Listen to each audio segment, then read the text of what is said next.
Famille, quand Laurent Gbagbo nous a parlé de la lettre, les gens de RADP, ils sont sortis pour dire que c'est archi faux. Il n'y a pas de problème. Vous savez, dans la vie, on sait qui ment. Entre nous, les partisans de Laurent Gbagbo et les partisans de RADP, on sait ceux qui mentent. Voilà. Ça là, on ne va pas à l'école pour savoir si tu es un menteur ou si tu n'es pas un menteur. Mes chers parents, on ne va pas être long. Kone Katina vient de sortir de son silence. Donc, ensemble, on va l'écouter. Allez, là-bas, indique-nous pour voir qui a tort, qui a raison. Si c'est faux ou c'est vrai. Nous deux là, qui est menteur? Si c'est nous qui sommes les menteurs, il faut que RADP confirme.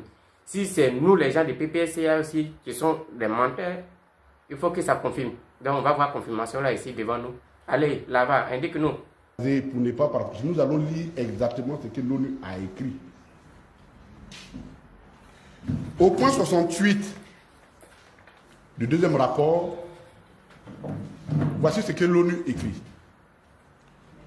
Pendant que la région ouest africaine et le Sahel font face à des défis complexes, marqués par l'insécurité dans une bonne partie du Sahel, l'insuffisance du progrès dans un développement soutenu et les revers démocratiques, couplés avec un manque de progrès sur le retour à l'ordre constitutionnel dans les pays qui sont sous une transition politique, l'ONU reste encouragée par le renforcement continu de la gouvernance démocratique dans certains pays, notamment au Sénégal, où le rôle du Conseil constitutionnel dans la résolution de la tension préélectorale a démontré le rôle critique de la loi basée sur les institutions responsables et participatives.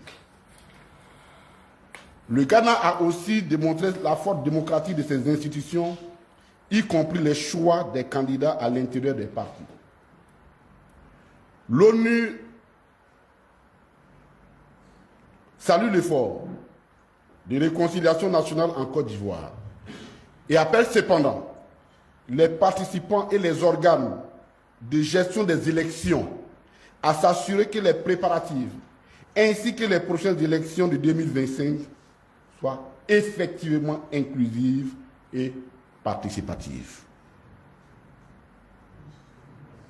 Soit effectivement inclusive et participative. Ce rapport a été transmis au président Laurent Gbagbo. Le gouvernement ne peut pas dire qu'il n'a pas reçu ce rapport. Mais si